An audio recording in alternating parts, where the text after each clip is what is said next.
So if I was to ask you, what is the most dangerous thing to your iman? What's the biggest threat? You might think about circumstances, major sins. You might think social media. You might think of bad friends. You'll think about certainly things that are haram, things that are forbidden and prohibited, and some of the things that we've already spoken about, right? Like adultery, fornication, drinking alcohol, theft, all these things that we said that iman would even depart from a person if they are guilty of these things. But listen to what the Prophet ﷺ said is the greatest threat to a person's iman. So the Prophet ﷺ says in this hadith that's narrated in At-Tirmidhi, he says, مَا ذِئْبَانِ جَائِعَانِ أُرْسِلَا فِي غَنَمٍ بِأَفْسَدَ لَهَا مِنْ حِرْصِ الْمَرْءِ عَلَى الْمَالِ وَالشَّرَفِ لِدِينِهِ. He said, sallallahu alaihi wasallam, that there is nothing more dangerous to a person's faith like two wolves that are let free amongst the flock of sheep. Imagine what the Prophet ﷺ is saying. Imagine two wolves that go into a flock of sheep.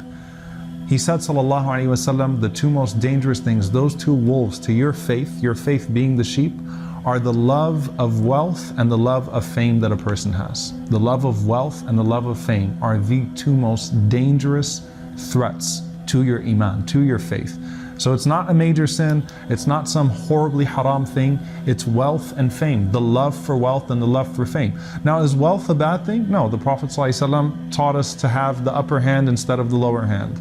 Allah subhanahu wa ta'ala teaches us to say, رَبَّنَا آتِنَا فِي الدُّنْيَا حَسَنَةً وَفِي الْآخِرَةِ حَسَنَةً, to give us the best of this world and the best of the next.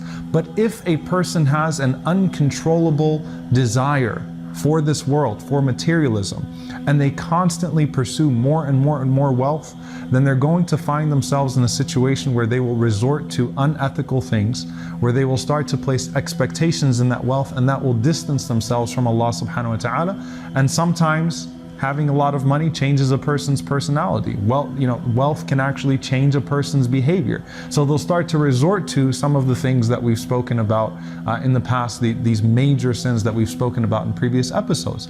And then the desire for fame. If I want to be famous and it's all about the fame, then a person starts to resort to unethical behavior to get that fame. Or when a person gets that fame, once again they change and they find it very easy to resort to some of the major sins that have been described. So what's the solution? Number one, the uncontrollable desire for wealth. The Prophet ﷺ gave us a few things to deal with materialism. First, he taught us sallallahu alaihi wasallam charity. It sounds simple enough, but if you dictate on yourself to give a certain amount of charity every time you earn, then it's going to be routine and it'll be already baked into anything that you're going to receive. Number two, the Prophet ﷺ taught us not to be extravagant. So the difference between needing something and wanting something, to check your extravagance. Number three, as we learn in the month of Ramadan in fasting, the importance of sometimes breaking off from something that is available to you of this dunya as a means of gaining a greater appreciation for it. So Umar radiallahu anhu said, if you have a comfortable bed, don't always sleep on it. Take a night off and sleep on the floor. The next day you're going to appreciate the comfort of that bed. When you fast, you appreciate the blessing of that food. So a person becomes content with what they have. Number four, the Prophet ﷺ taught us to constantly be grateful for what is given to us. As for the love for fame, the Messenger ﷺ taught us that we need to make sure that we never pursue something for the sight of the people. And he taught us that riya, showing off, particularly doing something to be seen by the people, is a hidden shirk. It's actually a hidden form of polytheism, because you turn those people into gods by acting in accordance with their sight.